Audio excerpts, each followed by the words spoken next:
মধুর ধ্বনি বাজে হৃদয় কমল বনমাঝে মধুর। বাঙালির 12 মাসে 13 পার্বণ, প্রতি মাসে কোনো না কোনো পুজো, কোনো না কোনো উৎসব উদযাপন করা হয়। তেমনি প্রতি বছর মার্চ কি এপ্রিল মাস নাগাদ আরেকটা উৎসব, আরেকটা পুজো উদযাপন করা হয়, যেটি হলো মা বাসন্তী পুজো। মা বাসন্তী পুজো কিন্তু বাঙালির কাছে প্রথম দুর্গা পুজো। বাসন্তী পুজোর কথা যখনই মাথায় আসবে তখনই সবার প্রথমে আসবে বেড়াচাঁপার বাসন্তী পুজোর কথা, কারণ বেড়াচাঁপায় বাসন্তী পুজো দুর্গা পুজোর মতো উদযাপন করা হয়। আলোকসজ্জা, মণ্ডপসজ্জা, এমনকি প্রতিমা সজ্জা সব কিছুতে একটা বড় চমক থাকে। সেই চমকই আজকে আপনাদের সামনে উপস্থাপন করতে চলেছি। আশা করি আপনাদের ভালো লাগবে। আর যদি ভালো লেগে থাকে তাহলে অবশ্যই লাইক, কমেন্ট, শেয়ার এবং সাবস্ক্রাইব করে আমাকে আশীর্বাদ অবশ্যই করতে হবে। তো চলুন বেশি কথা না বাড়িয়ে রওনা দেওয়া যাক বেড়াচাঁপা।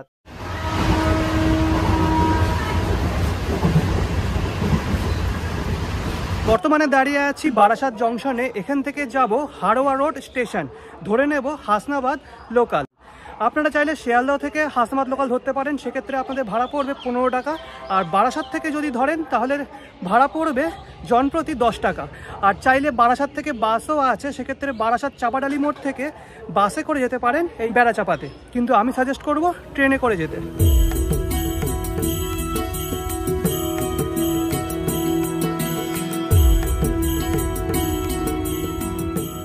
দাঁড়িয়ে আছি হাড়োয়া রোড স্টেশনে। বারাসাত থেকে 30 মিনিট মতন সময় লাগলো। তো হাড়োয়া রোড স্টেশনে নেমে 1 নম্বর প্ল্যাটফর্মে যে টিকিট কাউন্টার, এর সামনে দিয়ে বের হতে হবে। সামনেই পেয়ে যাবেন অটো, অটোয় উঠে বলতে হবে বেড়াচাঁপা মোড়। ওই দেখতে পাচ্ছেন অটো স্ট্যান্ড।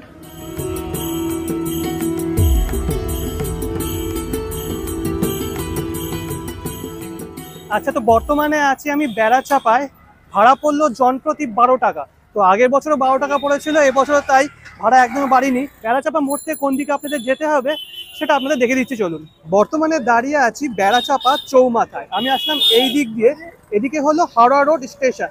আর এই যে রাস্তাটা ডান দিকে চলে গেল, এদিকে যদি যান তাহলে পড়বে টাকি বা বসিরহাট। আর এদিকে হলো বারাসাত বা দেগঙ্গার দিকে। আর সোজা যে রাস্তাটা যাচ্ছে, এটা এই রোড দিয়ে যদি যান তাহলে পড়বে চাকলা সহ গুমার বিড়া। তো আমাদের এই 3টে রোডে যেতে হবে, কারণ এই 3টে রোডেই মেনলি পুজোগুলো হয়।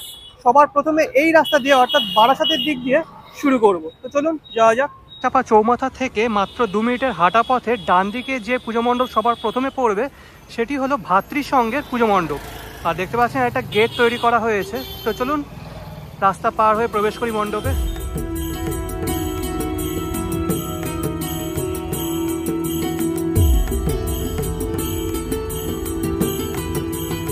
বর্তমানে দাঁড়িয়ে আছি ভাতৃসংঘের পুজো মণ্ডপের একদম সামনে।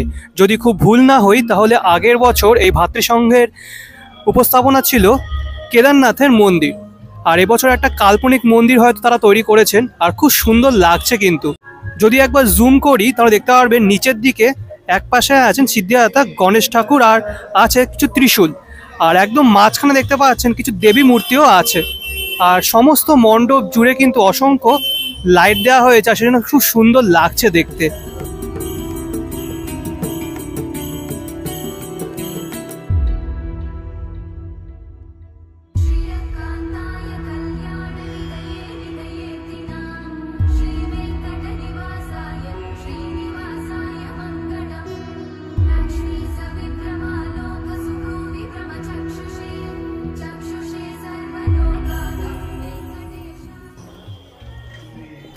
আচ্ছা, প্রবেশদ্বার দিয়ে প্রবেশ করতেই একদম সামনে রয়েছে দেবী দুর্গার একটি মূর্তি, আর এটি কিন্তু সম্পূর্ণ কাঠের তৈরি। আর তার পাশ দিয়ে আমাদের প্রবেশ করতে হবে মূল মণ্ডপে।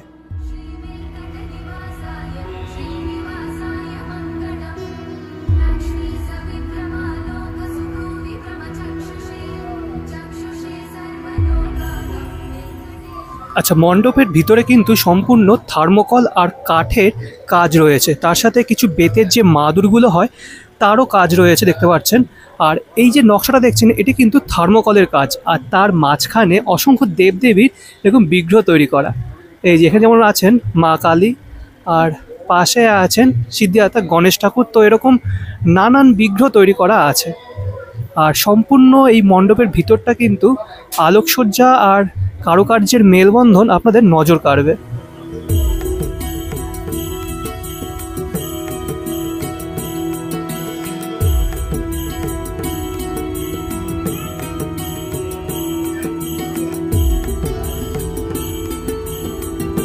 আর মণ্ডপের একদম মাঝামাঝি জায়গায় আছেন গৌতম বুদ্ধের একটি বিগ্রহ, আর তার ঠিক পিছনেই আছে মা। মায়ের সাজটা কিন্তু একেবারে অনবদ্য, ঠিক আছে, সোনালী বর্ণে এরকম সাজ রয়েছে। আর পিছনে যে চালচিত্র সেটাও কিন্তু খুব সুন্দর কারুকার্য করা আর সোনালী বর্ণের।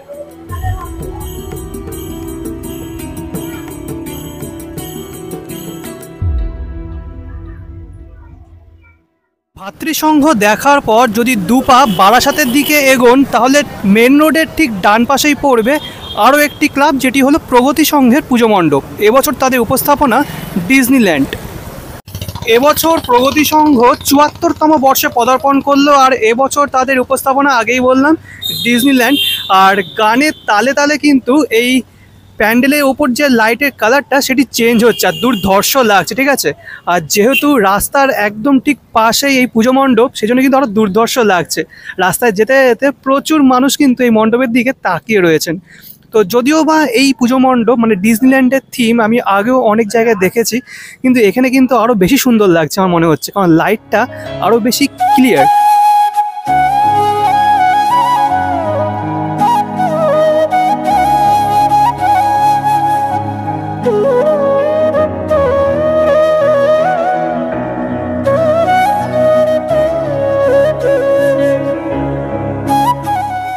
দেখতে পাচ্ছেন যে মণ্ডপে ঢোকার শুরুতে নিচের দিকে কিন্তু অসংখ্য এরকম ফোকাস লাইট দেওয়া হয়েছে, আর যে লাইটের কালারগুলো চেঞ্জ হচ্ছে।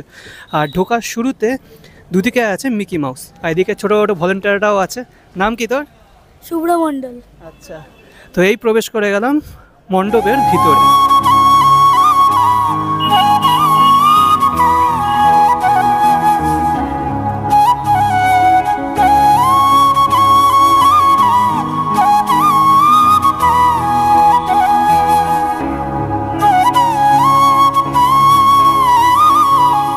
বর্তমানে আমি দাঁড়িয়ে আছি ডিজনিল্যান্ডের ভিতরে, অর্থাৎ প্রগতি সংঘের পুজো মণ্ডপের একদম ভিতরে। আর এখানে যে মাতৃ প্রতিমা আছে সেটি কিন্তু এক কথায় অনবদ্য।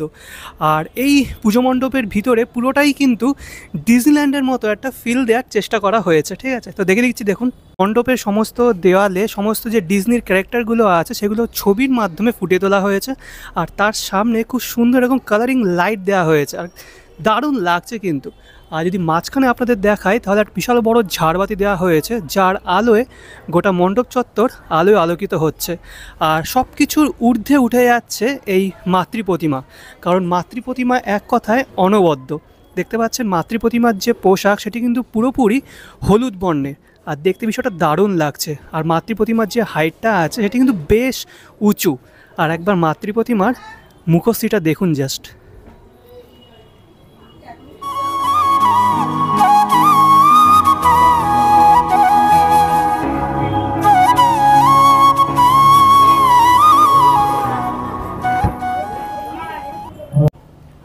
আচ্ছা, এখানে যে মাতৃ প্রতিমাগুলি আছে সেগুলো কিন্তু বারবার আমি আপনাদের দেখাচ্ছি, কারণ এত সুন্দর লাগছে না, মানে কি বলবো আপনাদের। পরনে রয়েছে এরকম হলুদ রঙের পোশাক, আগেই বললাম, আর উপর দিকে এরকম হলুদ রঙের লাইট দিয়েছে বলে আরও বেশি ফুটেছে। আর প্রত্যেক দেবদেবীর মুখশ্রী অপূর্ব সুন্দর। তো দেখতে পাচ্ছেন এখানে সিদ্ধিদাতা গণেশ ঠাকুরের বিগ্রহ আছে, তার পাশে আছেন মা লক্ষ্মী, এ পাশে আছেন মা দুর্গা, এই যে, আর এ পাশে আছেন কার্তিক ঠাকুর এবং মা সরস্বতী। প্রত্যেকের মুখশ্রী কিন্তু অসম্ভব সুন্দর। আর এখানে প্রতিমা শিল্পীর নামও দেওয়া আছে, কাশীনাথ মণ্ডল ও মঞ্জুরি মণ্ডল। তো অপূর্ব লাগলো কিন্তু। সঙ্গের পুজো মণ্ডপের ঠিক পাশেই আছে, রাস্তার পাশে বলতে পারেন, নবপল্লী যুবশক্তির পুজো মণ্ডপ। আর বলে রাখি, নবপল্লী যুবশক্তির পুজো মণ্ডপ যে মাঠে হয় সেই মাঠে কিন্তু সব থেকে বড় মেলা বসে। মানে দাঁড়িয়ে আছি নবপল্লী যুবশক্তির পুজো মণ্ডপের একদম সামনে, আর এবছর তাদের উপস্থাপনা কৃষ্ণ মন্দির। আর মণ্ডপটা কিন্তু এক কথায় অসাধারণ করেছে। তো কিন্তু জানতে পারলাম না যে এই কৃষ্ণ মন্দিরটা কোথাকার। তো যাই হোক, মণ্ডপের আলোকসজ্জা আর কারুকার্য কিন্তু এক কথায় অপূর্ব।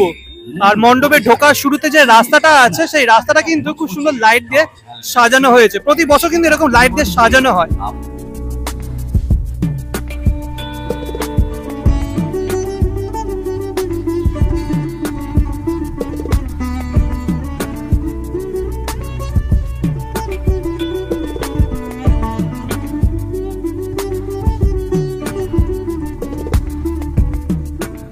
এবার মণ্ডপের ভিতরে প্রবেশ করা যাক। মণ্ডপে প্রবেশের যে পথটা সেটা এরকম লাইট দিয়ে সাজানো হয়, আমি আগেই বললাম আপনাদের।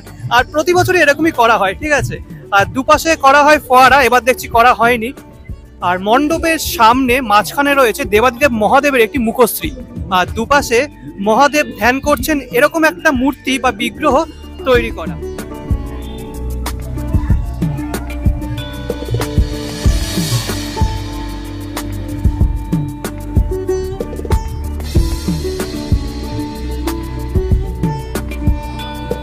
মণ্ডপের ভিতরে কিন্তু পুরোটাই ফাইবারের কাজ, আর ফাইবার দিয়ে মহাদেবের এরকম বিগ্রহ তৈরি করা। আর উপর দিকে তিনটে এরকম ছোট ছোট ঝাড়বাতি রয়েছে, আর খুব সুন্দর ডিজাইন করা। আর এখানে মাতৃ প্রতিমা কিন্তু খুব সুন্দর, মুখশ্রীটা অপূর্ব লাগলো আমার।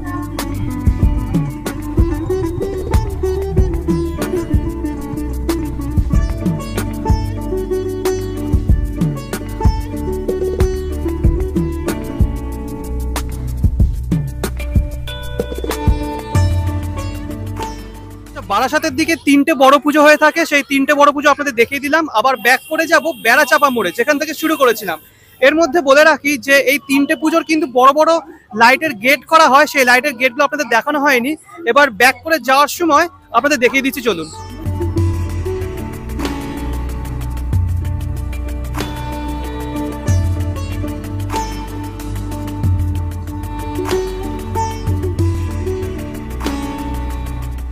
মানে চলে এসেছি আবার বেড়াচাপা মোড়ে, আর এখন ভিড়টা দেখুন জাস্ট। বিকেলবেলা একদমই ভিড় ছিল না। তো যাই হোক, এবার যাব এই সোজা পথে, যেটি হলো পৃথিবী রোড। এই রোডে খুব বড় জোর দুটো বড় বড় পুজো মণ্ডপ আছে। তো চলে আছি পৃথিবী রোডে, আর এই রোডেও দেখতে পাচ্ছেন দারুণ লাইটিং করেছে কিন্তু, ঠিক আছে। এখানে খুব সম্ভবত প্রথম যে পুজো মণ্ডপটা পাবো সেটি হলো মিলন সংঘ। বর্তমানে দাঁড়িয়ে আছি পৃথিবী রোডে অবস্থিত দেবালয় মিলন সংঘের পুজো মণ্ডপের সামনে। এবছর তাদের উপস্থাপনা মায়ানমারের বুদ্ধ মন্দির, আর এবছর তারা ৬২তম বর্ষে পদার্পণ করলো। আর মণ্ডপটা কিন্তু দুর্ধর্ষ করেছে। মণ্ডপের উপরে যে লাইটগুলো দেওয়া হয়েছে সেই লাইটের কালার কিন্তু অনবরত চেঞ্জ হচ্ছে বলে আরো বেশি ফুটেছে বিষয়টা। আর শুধু তাই নয়, মণ্ডপের গায়ে খুব সুন্দর কারুকার্য করা রয়েছে। একদম মাঝখানে আছেন গৌতম বুদ্ধের একটি মুখশ্রী, আর চারিপাশে এরকম টেরাকোটার মতো দেখতে অনেক ঘোড়ার মূর্তিও রয়েছে। এগুলো কিন্তু সব ফাইবারের কাজ। মণ্ডপের যে মূল প্রবেশ পথ তার উপরে রয়েছে নটরাজের একটি মূর্তি।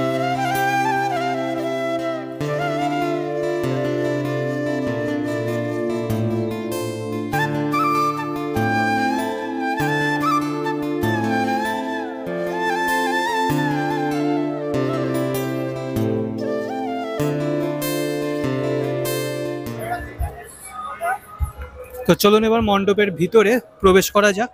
আর দেখতে পাচ্ছেন এখনো কিন্তু উদ্বোধন হয়নি, আজ যে শুভ ষষ্ঠী, তাই এরকম রিবন রয়েছে। যিনি উদ্বোধন করবেন তিনি এসে ফিতে কাটবে। আর ভিতরটা কিন্তু এক কথায় অসাধারণ করেছে, ঠিক আছে। পুরো এরকম গেরুয়া বর্ণের রং করা হয়েছে, আর তিনটে এখন ঝাড়বাতি আছে। আর মায়ের কিন্তু এখানে সোনালী বর্ণের পোশাক, সাজসজ্জা বলতে পারেন। আর মুখশ্রীও কিন্তু খুব সুন্দর।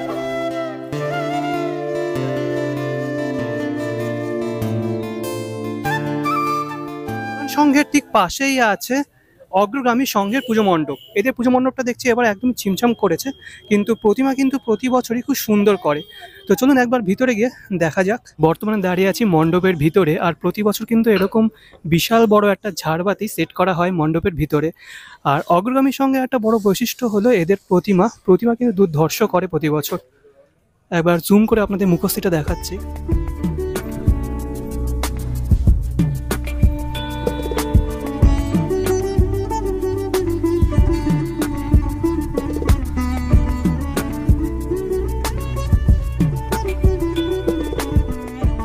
রোড থেকে এবার চলে এসেছি টাকি রোডের দিকে। আমার লিস্টে থাকা শেষ বড় পুজো মণ্ডপ কিন্তু এই টাকি রোডেই আছে, যেটি হলো জাগৃতি সংঘের পুজো মণ্ডপ। তো চলুন দেখিয়ে দিচ্ছি। আর পুজো মণ্ডপে যাওয়ার আগে এদের বিশাল বড় একটা লাইটের গেটও করে, সেটাও দেখিয়ে দিচ্ছি, চলুন।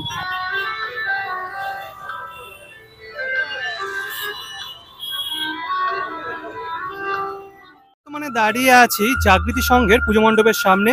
এবছর তারা 52তম বর্ষে পদার্পণ করলো, আর এবছর তাদের উপস্থাপনা লালকেল্লা। খুব সুন্দর একটা লেজার লাইটের ব্যবস্থা করা হয়েছে, আর একদম সামনে নেতাজি সুভাষচন্দ্র বসুর একটি মূর্তি আছে।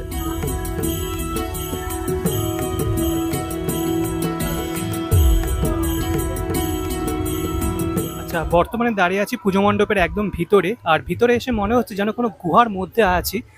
প্যান্ডেলের ভিতরের দেওয়ালটা এরকম স্ট্রাকচার দেওয়া হয়েছে, ঠিক আছে। আর মাঝখানে দেখছি প্রত্যেকটা পুজো মণ্ডপে এরকম 3খানা করে ঝাড়বাতি রয়েছে, ঠিক আছে। আর সামনেই রয়েছে প্রতিমাও কিন্তু এখানে বেশ একদম সাবেকি আনায় তৈরি করা হয়েছে, আর খুব সুন্দর লাগছে দেখতে।